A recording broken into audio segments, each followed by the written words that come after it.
નમસ્કાર દર્શક મિત્રો, હું છું વાહિદ મસદી અને આપ નિહાળી રહ્યા છો હમ ટીવી ભરૂચ ન્યૂઝ. હવે નિહાળીશું આજના મુખ્ય સમાચાર. મુંબઈ દિલ્હીને જોડતા એક્સપ્રેસ હાઈવે ઉપર અંકલેશ્વર નજીક પુનગામ પાસે એન્ટ્રી અને એક્ઝિટ પોઈન્ટને મંજૂરી મળતા જ તેની કામગીરી શરૂ થતા આજે રાજ્યના મંત્રી ઈશ્વરસિંહ પટેલે નિરીક્ષણ કર્યું હતું.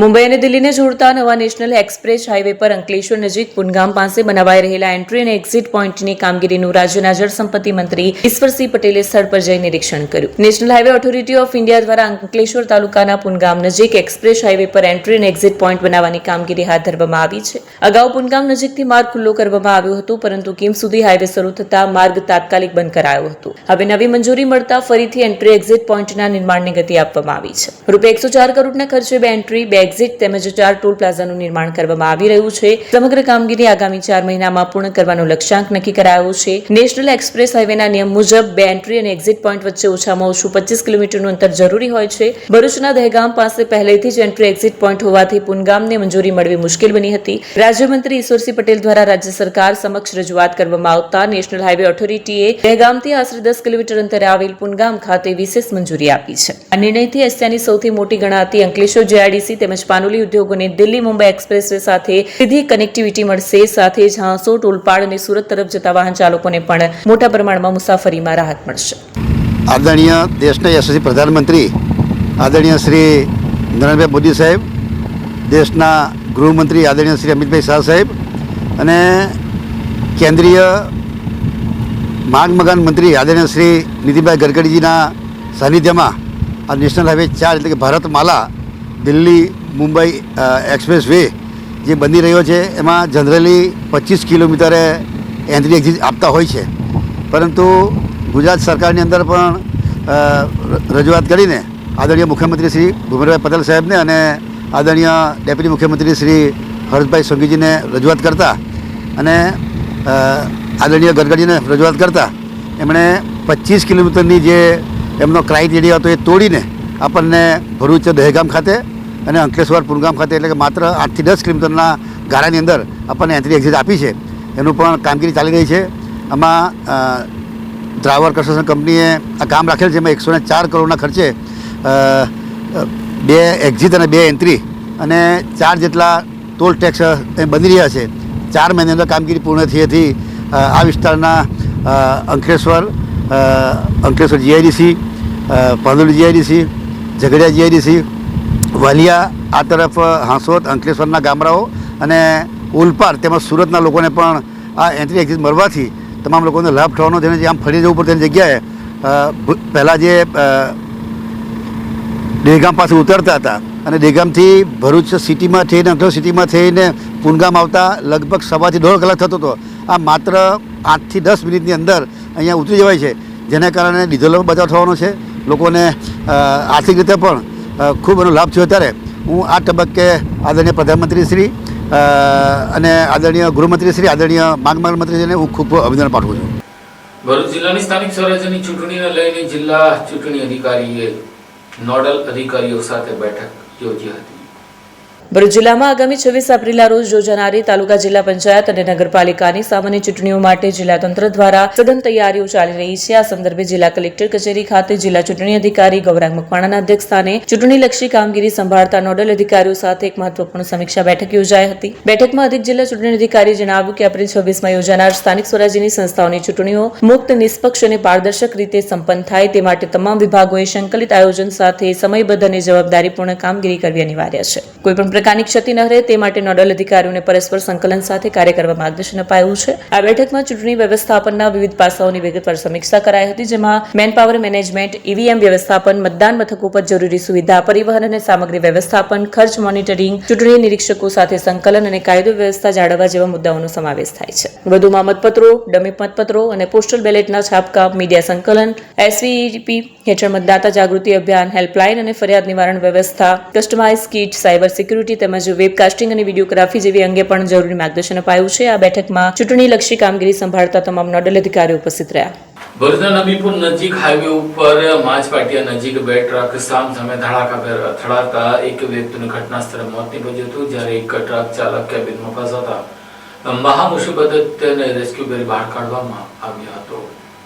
ભરૂચ જિલ્લામાં વડોદરા સુરત નેશનલ હાઈવે પર નબીપુર નજીક માચ પાટિયા પાસે આજે વહેલી સવારે ગંભીર અકસ્માત સર્જાયો. બે ટ્રક વચ્ચે થયેલી અથડામણમાં એક વ્યક્તિનું મોત થયું. પ્રાથમિક માહિતી અનુસાર અથડામણ એટલી જોરદાર હતી કે ટ્રકનું ચાલક કેબિનમાં ફસાઈ ગયું. તેને બહાર કાઢવા માટે ભારે જહેમત ઉઠાવવી પડી. આ ઘટનાને કારણે હાઈવે પર થોડા સમય માટે ટ્રાફિક જામ પણ સર્જાયો. અકસ્માતની જાણ થતાં જ નબીપુર પોલીસ તાત્કાલિક ઘટનાસ્થળે પહોંચી પોલીસે મૃતદેહનો કબજો મેળવી પોસ્ટમોર્ટમ માટે મોકલવાની કાર્યવાહી હાથ ધરી હતી. પોલીસે અકસ્માતનું ચોક્કસ કારણ જાણવા માટે વધુ તપાસ શરૂ કરી છે. ભરૂચ જિલ્લામાં વસતા ખ્રિસ્તી સમાજ દ્વારા આજે ગુડ ફ્રાઇડેની શ્રદ્ધાભેર ઉજવણી કરવામાં આવી હતી.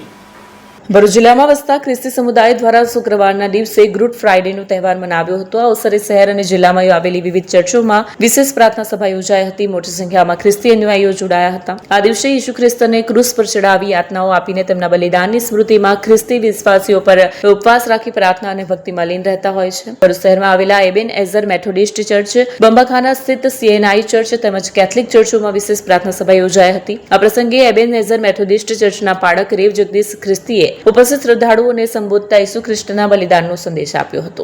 તેમણે માનવતા, પ્રેમ અને ક્ષમાના મૂલ્યો પર ભાર મૂકતા દેશ, દુનિયા અને ભરૂચ શહેરની સુખ શાંતિ માટે પ્રાર્થના કરી. આ રીતે ભરૂચ જિલ્લામાં ગુડ ફ્રાઇડેનો તહેવાર શાંતિપૂર્ણ અને માહોલ વચ્ચે મનાવાયો હતો. મારું નામ રેવરન જગદીશ ખ્રિસ્તી છે અને હું એબેન એઝર મેથોડિસ્ટ ચર્ચ ભરૂચમાં ધર્મગુરુ તરીકે સેવા આપું છું. આજના દિવસે અમે ચર્ચમાં મંડળીના વાલાઓ સાથે ભેગા મળ્યા અને અમે દેશને માટે, જગતને માટે પ્રાર્થના કરી અને જગતની સુખાકારીને માટે, ભારત દેશની સમૃદ્ધિને માટે અમે ખાસ પ્રાર્થનામાં જોડાયા. અને આજનો દિવસ એ ભલો શુક્રવાર છે કે આજના દિવસે પ્રભુ ઈસુ ખ્રિસ્તે સમસ્ત માનવ જાતને માટે પોતાનું બલિદાન આપ્યું અને એમના બલિદાનમાં બધાનો ઉદ્ધાર છે, બધાનો મોક્ષ છે અને જે કોઈ વિશ્વાસ કરે છે તેને મોક્ષ મળે છે.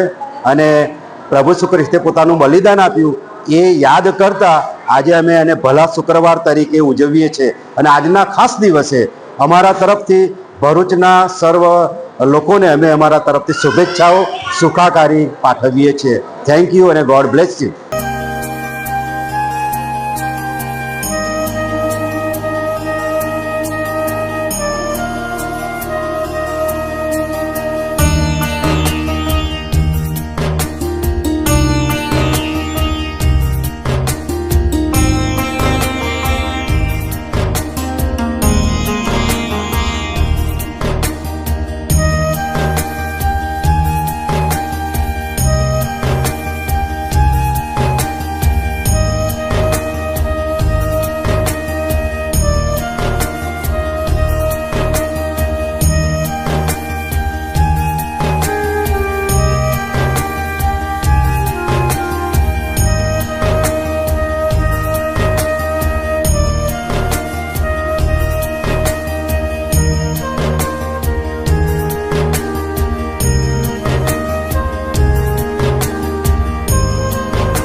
क्या आप अपनी ड्रीम जॉब सर्च कर रहे हैं? तो आपका वेट हुआ खत्म. हमारी कंपनी IICL में है कुछ amazing job openings. IICL are hiring PHP developer, Data Analytics, UI UX graphics designer, Node.js developer, WordPress developer. from all over Gujarat. तो देर किस बात की, अप्लाई करें अभी और बने हमारी डायनामिक टीम का हिस्सा. विजिट करें हमारी वेबसाइट www.iiclindia.com/career या मेल करें अपना रेज्यूमे iiclindia06@gmail.com पर. हमारी टीम में आपको मिलेगा एक इनोवेटिव और क्रिएटिव एनवायरनमेंट ताकि आपकी स्किल्स हमेशा अपडेटेड रहे. Freshers can also apply. Contact now on 7041542766.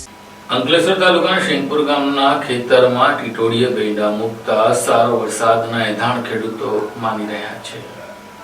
Ankleshwar તાલુકાના સેંગપુર ગામના એક ખેડૂતના ખેતરમાં ટીટોડી પક્ષીએ 2 ઈંડા મૂકતા ગ્રામ્ય વિસ્તારમાં આગામી ચોમાસા અંગે ચર્ચાનો માહોલ સર્જાયો છે. ગ્રામ્ય પરંપરા મુજબ ટીટોડી પક્ષી કેટલા ઈંડા મૂકે છે તેના આધારે વરસાદ અંગે એંધાણ લગાવવાની માન્યતા ખેડૂતોમાં વર્ષોથી જોવા મળે છે.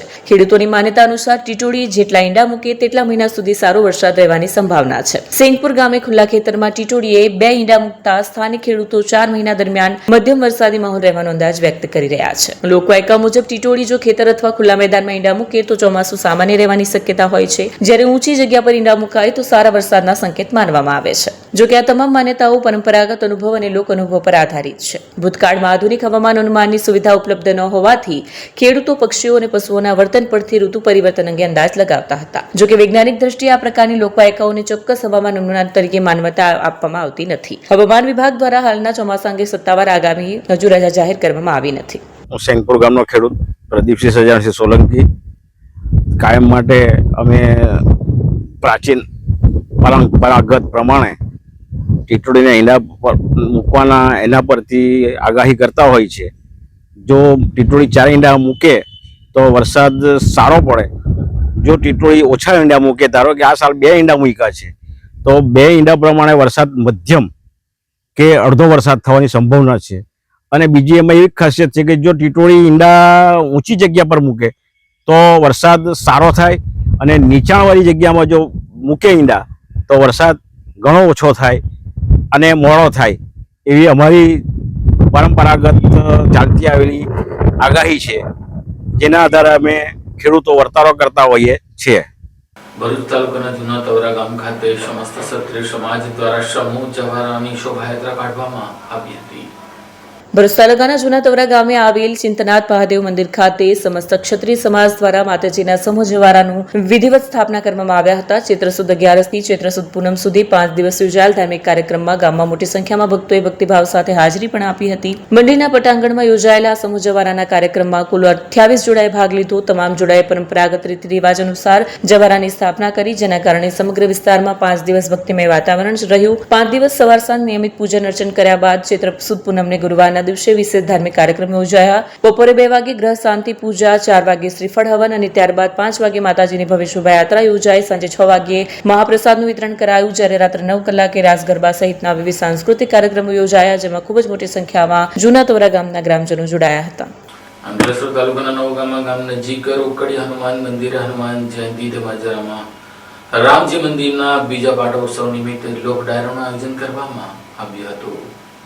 અંકલેશ્વરના નોગામા ગામ નજીક આવેલ શ્રી નાગતીર્થ રોકડિયા હનુમાનજી મંદિર ખાતે આયોજિત ભવ્ય લોક ડાયરામાં લોકગાયિકા અપેક્ષા પંડ્યા તેમજ લોકગાયક રાજ ગઢવી અને હરજીસિંહ સોલંકીએ ભજનની રમઝટ બોલાવી ભક્તિમય માહોલ સર્જ્યો હતો. નોગામા ગામ નજીક પ્રાચીન નાગતીર્થ રોકડિયા હનુમાનજી મંદિર આવેલું છે, જ્યાં દર શનિવાર અને મંગળવારે હજારોની સંખ્યામાં ભક્તો દર્શનાર્થે ઉમટી પડે છે. હનુમાન જયંતિ તથા રામજી મંદિરના બીજા પાટોત્સવ નિમિત્તે મંદિર ટ્રસ્ટી મંડળ દ્વારા વિવિધ ધાર્મિક કાર્યક્રમનું આયોજન કરવામાં આવ્યું. હનુમાન જયંતિના પાવન અવસરે ભવ્ય લોક ડાયરો યોજાયો, જેમાં લોકગાયક અપેક્ષા પંડ્યા, લોકગાયક રાજ ગઢવી અને હરિસિંહ સોલંકીએ ભજનોની રમઝટ બોલાવી શ્રોતાઓને મંત્રમુગ્ધ કર્યા. કાર્યક્રમ દરમિયાન ભક્તિમય વાતાવરણ સર્જાયું. આ પ્રસંગે રામકુંડના મહામંડલેશ્વર ગંગાદાસ બાપુ સહિત સંતો, મંદિર ટ્રસ્ટીઓ અને મોટી સંખ્યામાં ભાવિક ભક્તો ઉપસ્થિત રહ્યા હતા. આ સાથે ટીવી ભરૂચના સમાચાર પૂર્ણ થાય છે. આવતીકાલે ફરી મળીશું. ત્યાં સુધી રજા આપશો. નમસ્કાર.